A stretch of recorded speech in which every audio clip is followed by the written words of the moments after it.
Saya selaku moderator, nama saya Dwi Ayu Kartika, dari semester 2 Universitas Muhammadiyah Riau, yang mana saat ini kami sedang berada di kediaman salah seorang pengusaha makanan di Pekanbaru yang telah memasarkan produknya hingga ke luar provinsi. Baiklah Bapak, silahkan memperkenalkan diri terlebih dahulu. Bismillahirrahmanirrahim.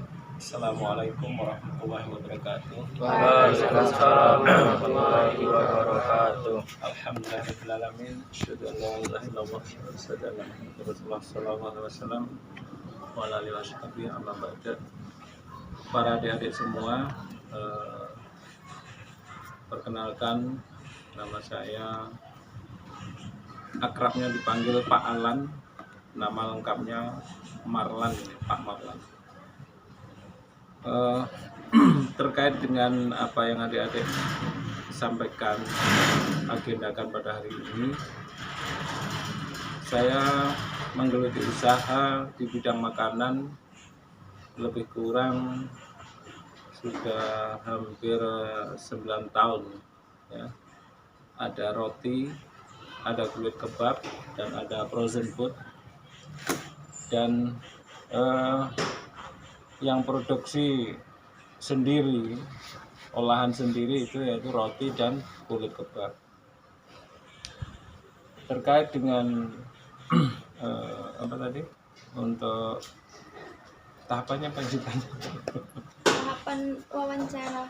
Iya, yang keseharian Bapak. Keseharian Bapak, ya tentunya dalam proses produksi dan pengembangan itu yang menjadi keseharian Bapak, yaitu selalu evaluasi, selalu mencari peluang-peluang untuk meningkatkan capaian daripada pengembangan usaha itu sendiri. Dan karena usaha ini memang awalnya ya pribadi, dari mulai nol, jadi termasuk perawatan mesin, membuat peralatan baru itu banyak pribadi yang membuat gitu. Dan sebagian alat ya Bapak beli, dan tentunya untuk ngontrol, untuk kelangsungan usaha ini ya Bapak harus turun sendiri seperti itu. Itu kalau siang. Kalau malamnya ya keseharian Bapak ya termasuk pengurus masjid, musola, dan di suatu organisasi keagamaan, dakwah, dan suatu organisasi sosial masyarakat lainnya. Itu kalau di malam harinya. Dan bagaimana menjalin hubungan ke masyarakat yang luas di lingkungan tempat tinggal kami, dan tentunya lingkungan sosial lainnya, untuk menjalin hubungan, untuk membina sosial di dalam masyarakat gitu. Baik, pertanyaan selanjutnya akan ditanyakan kepada anggota-anggota kami, Pak. Sekalian memperkenalkan diri terlebih dahulu ya. Baik, mari mulai. Perkenalkan, saya Muhammad Arif Sandaya, semester 2 Universitas Muhammadiyah Universitas Muhammadiyah Riau, prodi Sistem Informasi. Di sini saya akan menanyakan kepada Bapak Marlan, bagaimanakah pada awalnya Bapak bisa terjun ke dalam bisnis tersebut? Pada awalnya saya jualan keliling, mengambil barang atau belanja ke tempat orang lain, dan itu saya laksanakan, saya jalani lebih kurang hampir 10 tahun. Ya. Seiring berjalannya waktu, peluang itu semakin nampak, semakin kelihatan. Bisa kita kembangkan dengan cara memberdayakan orang lain, teman, saudara yang nganggur, ya, kita bina, kita modalin, kita training, kita kasih motivasi, ya, dengan catatan mereka membeli barang, membeli bahan dari kita. Nah, sampailah pada waktu itu lebih kurang 10 orang yang Bapak bina, yang Bapak modalin, Bapak beri motivasi, kita ajarin sampai bisa menjual tentang roti bakar, burger, sandwich, dan membuat kebab itu. Ya, alhamdulillah pada tahun 2013 karena sudah mempunyai relasi pasar, saya nekat membuat sendiri, produksi sendiri, ya. Yang tadinya Bapak itu hanya membeli dari produsen lain, ya, seperti itu. Sehingga ketika saya memproduksi sendiri roti maupun kue kebab itu, langsung sudah punya pasar, karena sebelumnya pasar sudah Bapak buat dengan cara kita membeli dari produsen lain itu dan memberdayakan orang-orang yang kita bina tadi itu. Ya, alhamdulillah pasar sudah ada, kita nekat produksi sendiri, kita fokus untuk mengembangkan. Alhamdulillah sampai sekarang ini saya memberdayakan orang 38 orang karyawan, ya, baik bagian produsen, bagian packaging, pengemasan, bagian pemasaran, ada drivernya, kemudian bagian admin di tokonya, begitu. Nanti adik-adik bisa melihat semua sama Arif ditunjukkan, dan itu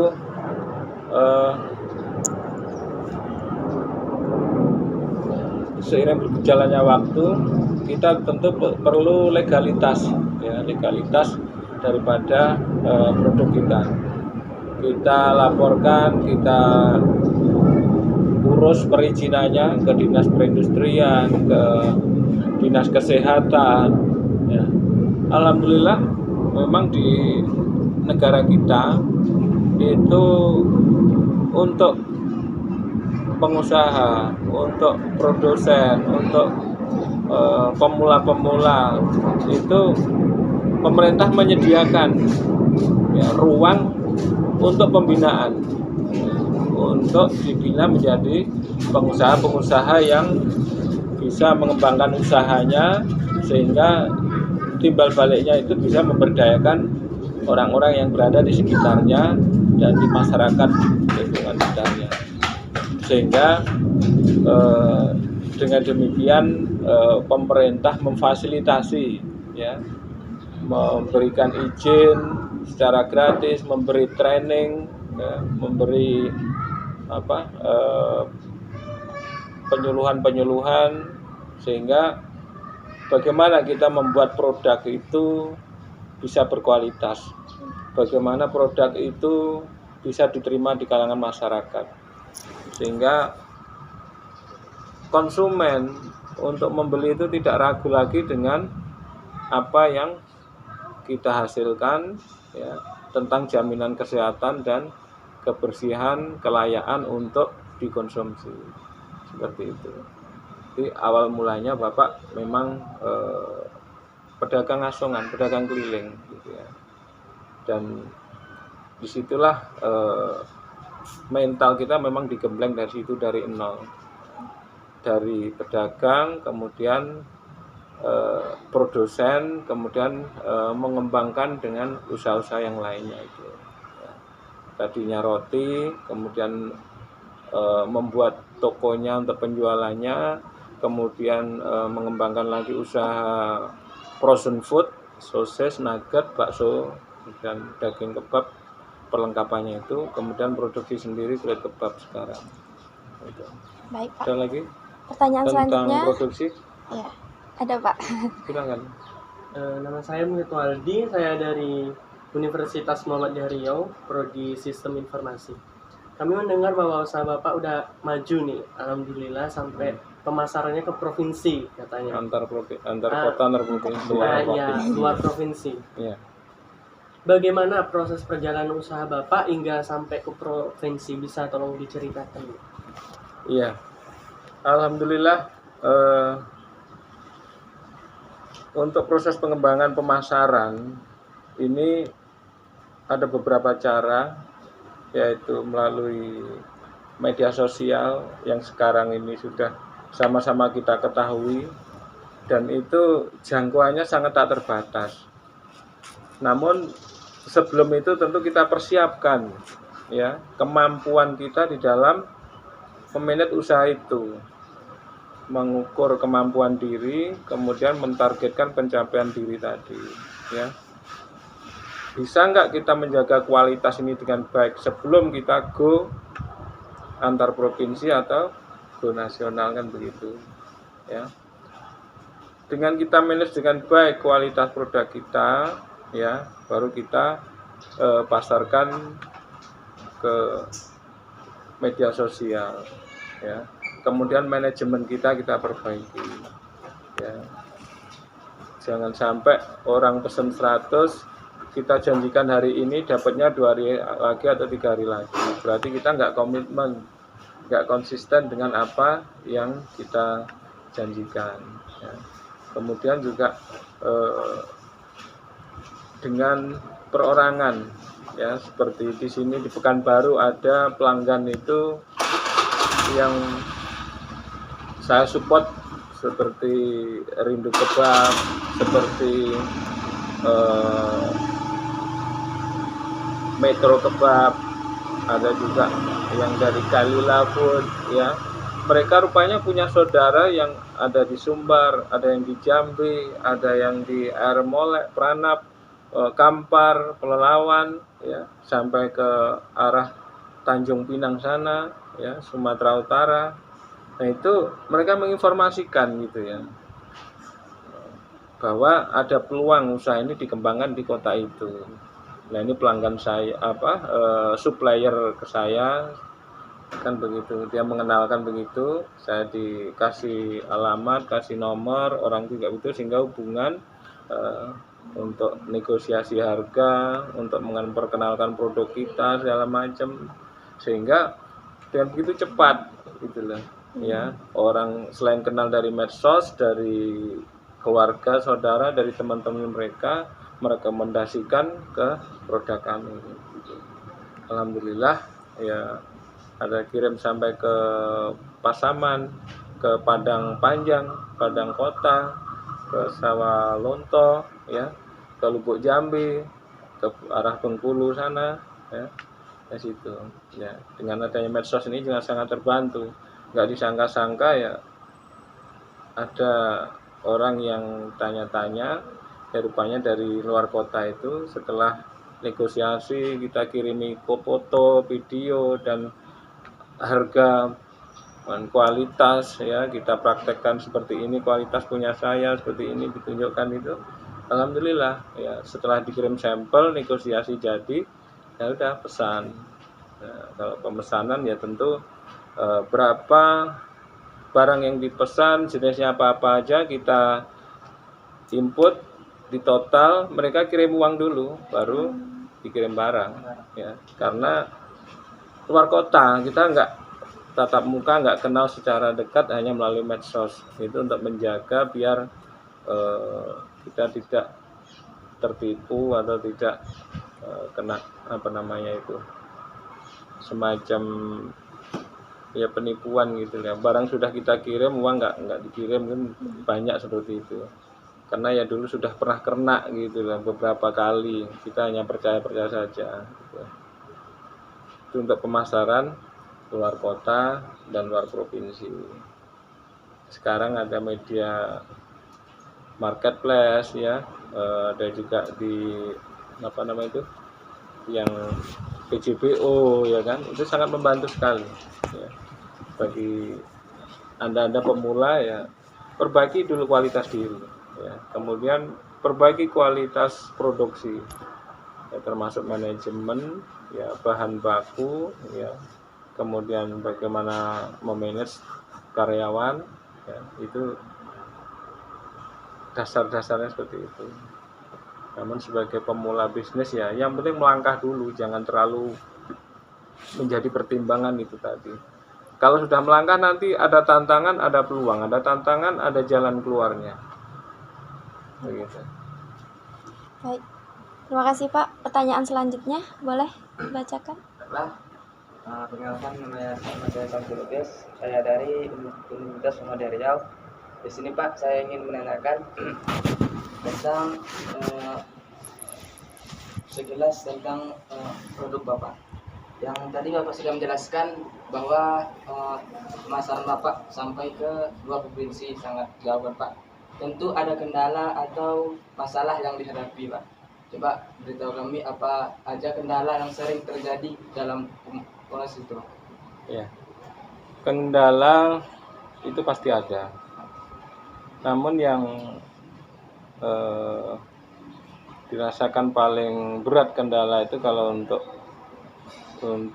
saat-saat ini, ya, bahan baku. Selain harga naik terus, ya, dan barang kadang tuh kosong gitu, dari supplier itu nggak ada, sehingga kita mencari alternatif, ya, beli di eceran atau di supplier lain. Itu kendala dari bahan baku. Kemudian kalau kendala pemasaran yaitu transportasi, ya, kadangkala di mobil yang membawa, yang mengantarkan itu kita titipkan jasa pengiriman, baik itu ekspedisi maupun titipan kilat, ya, itu. Ketika barang itu disusun di mobil, ya, yang membawa itu kadang-kadang ketimpa, ya, sehingga membuat rusak produk kita. Nah, karena yang dibawa ini barangnya mudah rusak, ya, kalau kita kemas dengan kemasan yang kuat juga mahal di ongkos ininya, di pengemasannya, sehingga juga nilainya itu tidak sebanding gitu. Lebih banyak di apa Pak? Ya, sehingga kita siasati gitu, pakai kardus-kardus, kita beli dari ini, agen-agen yang penampung kardus itu, kemudian dipakai ngerapi lagi gitu. Nah, dan kadangkala tidak sampai sana itu, ya, itu rusak gitu, kayak rusak. Dan kalau kendala yang berat tadi tidak terlalu menonjol, ya, cuman itu saja sih. Itu dari segi bahan baku dan dari segi produksi, ya, alhamdulillah aman, karena alat-alat kita, peralatan yang untuk memproduksi itu banyak kita buat sendiri, sehingga kita menjiwai di situ. Ketika ini ada yang rusak atau sebelum rusak, ya, kita siapin spare partnya, sehingga nggak membutuhkan waktu lama. Dan paling-paling, ya, manusianya yang kerja itu, ya, namanya mungkin sudah capek atau sudah lelah dalam produksi, kan tentu ada human error tadi itu. Harusnya ini bahan ini dikasih 100, cuma dikasih 50 atau 50, sehingga hasilnya kadangkala, ya, ada yang rusak, ada yang nggak sesuai standarnya gitu. Itu dari bahan baku, produksi, pemasaran gitu, dan transportasinya, ya. Kalau daya tahannya, ya, itu rata-rata 10 hari gitu. Cuman kita pakai waktu yang aman 7 hari. Artinya apa? Kita memakai masa expire-nya itu 7 hari. Kalau barang ini pas 7 hari ini masih ada, ini masih aman dijual 3 hari berikutnya. Kalau makanan seperti itu. Seperti mungkin zaman didangi bolu ini kan. Bolu ini kita pakai limit cuma 3 hari. Sebetulnya di hari keempat kelima masih layak gitu. Sama kayak minuman gelas itu juga begitu. Dikasih limit mungkin sampai bulan 10, tanggal 10. Sebetulnya itu masih ada sebulan lagi, sehingga misalkan ada orang terlanjur beli atau terlanjur minum di tanggal 11 bulan 10 itu masih aman, atau 10 hari setelahnya itu masih aman gitu. Itu kalau produk-produk makanan dan minuman harus ada spek amannya. Kadang-kala memang di manusianya yang error, yang entah yang menghidangkan atau yang membeli, yang mengkonsumsi tadi itu. Sama kayak roti itu juga begitu. Kita aman 10 hari itu masih aman. Cuman kita batasi limitnya itu 7 hari. Supaya kalau di hari ke-8 ke-9 orang terlanjur membeli atau terlanjur konsumsi itu masih aman, tidak menyebabkan sakit. Jadi kalau di bidang makanan harus seperti itu. Ini juga hasil daripada pelajaran atau penyuluhan daripada Dinas Kesehatan maupun Dinas Perindustrian. Cara penyimpanan, bahan baku, dan pemasaran, amannya kita membuat limit produk makanan kita supaya tidak membahayakan masyarakat. Di situ semua dijelaskan nanti. Ada lagi terkait dengan kendala dan apa? Mungkin idenya Pak, yang paling lancar berarti diproduksi sama bahan baku Ya, produksi sama bahan baku itu sekarang bahan baku agak nanjak terus harganya, dan harganya banyak kosong di supplier. Perkenalkan, nama saya Farhan Ramahisa dari Universitas Muhammadiyah Riau, program studi Teknik Informatika. Untuk pertanyaan selanjutnya, menurut Bapak, apakah akhlak itu penting dalam menjalankan sebuah bisnis untuk mencapai kesuksesan agar usaha itu berhasil? Ya, untuk akhlak itu sangat penting sekali, ya, karena banyak kita saksikan ya, orang pinter tapi tidak berakhlak. Apa ujung-ujungnya kan begitu, ya. Pejabat kita, aparat kita, mereka bukan orang bodoh, orang pintar semua, ya. Tapi karena tidak berakhlak, maka ya ujung-ujungnya hancur, ujung-ujungnya masuk penjara. Begitu juga dalam usaha, ya. Dituntut bisa jujur, janjinya bisa tepat, bisa amanah. Ketika orang itu membayar berlebih harus kita kembalikan, karena itu bukan hak kita, ya. Apalagi jurusannya ini di bidang kuliahnya ini di Universitas Muhammadiyah, keagamaan itu, nilai-nilai agama itu masih ditegakkan, sangat ditegakkan. Itu kaitannya seperti itu, akhlak itu. Dan kaitannya juga dengan akhlak itu servis kita, ya. Bagaimana kita bisa 3ST ya, senyum, sapa, salam. Murah senyum, ya, ramah, dan gaul, itu sangat dibutuhkan. Kadangkala harga, ya, itu tidak terlalu menjadi perbandingan bagi konsumen kita, tidak menjadikan terlalu beban berat bagi mereka. Harganya murah tapi orangnya judes, orangnya ngurangin timbangan, ini kan termasuk akhlak gitu, karena dia nggak jujur. Jadi attitude ya, attitude bahasanya itu ya, itu sangat penting di dalam menjalankan suatu usaha. Begitu juga dengan karyawan, ya.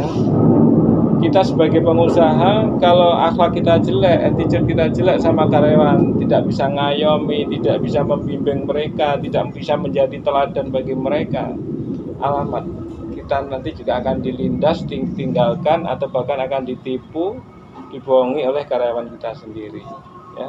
Tapi dengan attitude kita yang baik, kita tunjukkan perilaku kita yang baik, kita bisa mengayomi, bisa membimbing, membina mereka, insya Allah timbal baliknya mereka juga akan menjadi karyawan yang baik, ya. Walaupun kita tidak ada, tidak ngawasin pun, mereka akan membiasakan perilaku jujur, kerja yang amanah, kerja yang bisa dipercaya, dan bisa bertanggung jawab dengan apa-apa yang sudah diberikan tugas kepada mereka, begitu.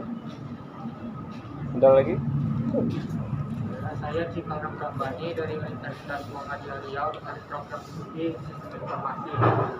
Di jawaban Bapak sebelumnya, akhlak itu salah satu syarat penting dalam sukses berusaha. Nah, untuk pertanyaannya, seberapa besar pengaruh akhlak dalam menjalankan bisnis yang Bapak jalani sehingga bisa sampai ke titik sekarang? Ya. Kalau saya persentase, ya, akhlak ini 80%, ya. Kemampuan skill itu ya bisa dipupuk, ya, 20%-nya. Nggak bisa, kalau usaha Seni Roti nggak bisa membuat roti, bisa diajari dengan cara berjalannya waktu, dengan pengalaman, tukar, sharing dengan orang lain yang sudah berpengalaman. Tapi kalau akhlak, ya, itu sangat menunjang sekali. Kalau sudah kita terapkan di kehidupan kita, baik keseharian kita maupun usaha, akhlak itu, ya, itu akan menarik rezeki, akan menarik kepercayaan orang, akan menarik barokahnya usaha kita, kan begitu. Amanah, ya, jujur, ya, itu sangat dibutuhkan di dalam usaha. Sekali kita berkhianat, ya, selamanya orang nggak percaya lagi. Itu kan, ya. Kalau dalam hadis Nabi itu al amanatu tajlidur rizqa, orang yang bisa memegang amanat, ya, amanat itu akan menarik rezeki. Wal khianatu tajlidul faqra, sekali kita berkhianat, ya, atau khianat itu mendekatkan dengan kefakiran. Akhirnya ya satu-satu orang yang tadinya dekat percaya dengan kita akan lari meninggalkan kita, menjauh dari kita. Udah itu ya habis. Supplier nggak percaya, konsumen sudah meninggalkan kita, ya sudah balik nol lagi. Maka akhlak sangat dibutuhkan, ya. Amanah sangat dibutuhkan, jujur sangat dibutuhkan, ramah sangat dibutuhkan, ya. Kita bisa berguru dengan orang-orang Chinese, ya, Alfamart, Indomart, ya. Kadang-kadang harga itu sudah mahal kan. Coba kalian bandingkan, mahal mereka. Tapi dengan ramah, senyum, ya, itu yang kita ambil, ya. Itu kan termasuk akhlak yang baik itu. Termasuk juga kalau dalam Islam Nabi itu mengajarkan kita supaya ramah, supaya bisa memegang amanah itu. Ya. Akhirnya ya harga itu tidak terlalu diperhitungkan. Amanah sangat akhlak sangat mendominasi, ya, di dalam mengembangkan usaha, menjalankan usaha. Oke, baiklah. Nama saya Muhammad Iqbal Saputra, Pak. Saya dari Universitas Muhammadiyah Riau, Ya. Prodi Sistem Informasi. Pertanyaan saya, Pak, usaha yang Bapak jalani ini, Pak, sangat berpengaruh atas kepercayaan konsumen, kan, Pak, tentunya. Dan bagaimanakah ikhtiar Bapak, Pak, agar kepercayaan konsumen tersebut tetap terjaga selalu, Pak? Begitu, Pak. Ya. Saya sendiri memulai usaha ini, ya, itu atas kepercayaan mitra-mitra saya, orang-orang yang sudah saya bina, dan supplier bahan baku yang menyupport tentang usaha saya, ya. Saya jaga amanah, ya, termasuk tagihan hari ini, Pak, ini mau nagih ini sekian. Kalau saya janji hari ini ada, bagaimanapun harus ada. Kalau saya janji besok, ya, hari ini belum bisa, besok harus ada. Sehingga kepercayaan konsumen maupun supplier tadi, ya, tinggi. Ya, dengan begitu kita membutuhkan bahan baku, mereka, ya, memandang kita orangnya bisa dipercaya, ya, orangnya baik, ya. Dan konsumen juga begitu, ya. Kalau kita menimbang sesuatu ini misalkan ya sekilo, ya memang pas sekilo, gitu loh, ya, tidak dikurang-kurangi. Kadangkala ya di antara para pengusaha, para pedagang itu kan gitu, ya, mereka menjual murah tapi timbangannya dikurangin, atau kualitasnya dikurangin, atau janjinya nggak tepat. Yang penting order orang itu masuk, ya, uang sudah masuk, perkara barang nanti besok-besok.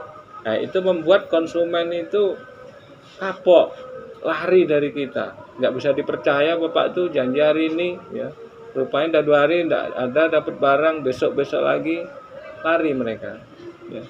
Perkenalkan, nama saya Habib Pratika Hardi dari Prodi Sistem Informasi. Saya ingin nanya Pak, mungkin ada saran buat kami yang ingin menjadi pengusaha sukses seperti Bapak ini Pak? Saran-saran Bapak kepada kalian, ya, di Indonesia ini masyarakatnya lebih kurang 280 juta, ya, begitu. Kebutuhan masyarakat sangat banyak sekali, ya. Peluang untuk menjadi pengusaha sangat besar sekali. Tergantung kita bisa mengambil peluang apa tidak, begitu. Maka sejak dini, ya, kalian kalau mau jadi pengusaha segera melangkah menjadi pengusaha, apapun itu. Walaupun toh kalian masih kuliah, masih mengenyam bangku pendidikan, ya, untuk memulai usaha tidak mengganggu, tidak ada salahnya, ya. Banyak pengusaha-pengusaha sukses itu dimulai dari bangku kuliahan, ya. Ada yang namanya Kebab Baba Raffi, itu juga dulu awalnya mahasiswa mereka. Dan ada juga dulu yang buat tela-tela, ya, itu awalnya mahasiswa, 5 mahasiswa yang mempunyai ide suatu produk, satu makanan, ya. Nah, bagi kita yang ada di Riau, di Pekanbaru khususnya ini, ya, sumber daya alamnya sangat melimpah, peluangnya sangat banyak. Pengusaha yang menjadi pengusaha sukses apapun, ya, baik kuliner, jasa, pendidikan, ini yang besar itu belum banyak. Jadi peluang kita menjadi besar itu masih banyak, ya. Tergantung kita bisa menangkap nggak, bisa mengambil nggak itu. Maka saran Bapak kepada kalian, kalau memang mau terjun di dunia usaha, segera mulai, ya.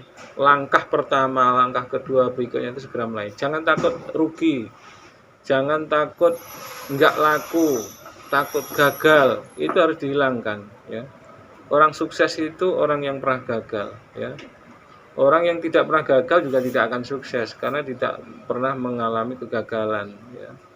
Segera keluar dari zona nyaman sekarang yang ada pada kalian, ya.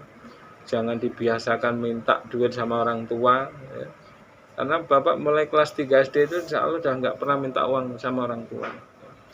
Mulai kelas 3 SD Bapak sudah mandiri, jualan es lilin keliling kampung, ya. Pulang sekolah jam 12 gini, makan, terus bawa sepeda pergi ke pabrik es, keliling lagi, dapat untung 200 rupiah, 250 rupiah tahun 87, bisa memberi nafkah mamanya untuk beli sayur, beli kebutuhan rumah, ya. Sementara orang tua nggak mampu, ya. Kemudian kerja sama orang, kerja jadi buruh, ya, apapun kerja ini. Ya, alhamdulillah sekarang ini ngelas bisa Bapak, ya. Membuat pagar, membuat mesin ngerancang sendiri bisa. Buat roti ya bisa, kulit kebab ya bisa. Bukan pamer enggak. Ini karena apa? Jerih payah, karena ya memang usaha. Kalau saya pengen jadi orang yang mahir dalam segala bidang, harus belajar, harus memulai dari titik awal, ya. Seperti itu. Bapak sekolah ya hanya S4. Tanya Arif nanti, ya. Alhamdulillah karena Bapak sekarang 38 dan banyak yang S1, ya. Ada 8 atau berapa yang S1, ya. Hanya S4 bisa merayakan S1 kan, begitu lumayan kan. Nah, apa maksudnya S4 tanya Arif nanti. Intinya mental, ya. Mental pemimpin itu harus ada dalam diri kita. Mental pemenang harus ada dalam diri kita. Mental achievement, apa? Prestasi harus ada dalam diri kita. Begitu. Jangan melihat kekurangan kita, jangan pasrah dengan keadaan kita yang ada saat ini, ya. Harus kita gali terus potensi yang ada dalam diri kita, ya. Dalam bidang usaha ini, ya, banyak sharing, banyak minta saran pendapat orang-orang yang sukses di situ. Dan tentukan arahnya, kalian tuh mau usaha apa, mau bergerak di bidang apa, ya. Apa sesuai ilmunya yang dapat dari perguruan di kampus ini, ya, atau menyimpang ke sana, ya. Kan rezeki tidak harus dengan sesuai pendidikannya, kan. Banyak yang sukses tidak sesuai dengan pendidikannya. Intinya yakin bahwa peluang kita ya harus kita jemput sendiri, pasti bisa, pasti kita dapat, pasti kita menjadi pemenangnya. Intinya terus jangan mudah menyerah, ya. Mentalnya harus mental baja, ya. Kemudian hilangkan sifat malu, pemalu yang membelenggu potensi yang ada dalam diri kita, itu kita hilangkan, ya. Kalian masih muda-muda, masih energik, fisik masih kuat, masih cerdas, ya. Gunakan HP untuk yang positif-positif. Bisa mencoba memasarkan produk orang, bisa mencari informasi yang bisa kita kembangkan apa di sini, apa yang trending saat ini. Sekarang sangat mudah sekali. Dan peluang itu nanti dengan sendirinya akan nampak di depan kalian. Gitu ya. Itu saran Bapak. Kiat-kiatnya juga seperti itu, ya tinggal kita aja bisa nggak naluri pikiran kita itu menangkap peluang itu, ya. Kemudian kalau sudah dapat rezeki, ya jangan lupa kalau kita orang Islam ini diajarkan untuk berinfak sedekah, ya. Di situ ada bagiannya orang-orang yang membutuhkan dari hasil kita, fakir miskin, anak yatim, fasilitas sosial, apa masjid, apa musola, apa pondok pesantren, ya. Di situ ada haknya. Itu saran dari Bapak. Dan jangan lupa ya minta ridho, doa kedua orang tua kita, karena atas doa ridho kedua orang tua kita itulah yang menjadikan kuatnya mental kita, menjadikan barokahnya hidup kita. Itu saran dan kiat dari Bapak. Baik Pak, terima kasih atas kesempatan, waktu, pengalaman, cerita-cerita Bapak, motivasi serta sarannya juga. Bapak orang yang baik, semoga diberi kesehatan terus, rezeki yang melimpah lagi. Amin. Terima kasih banyak Pak. Izinkan saya dan teman-teman semua untuk mengundurkan diri. Semoga di lain kesempatan dengan izin Allah kita dapat bertemu kembali lagi. Amin. Insyaallah. Terima kasih Pak. Assalamualaikum, selamat siang.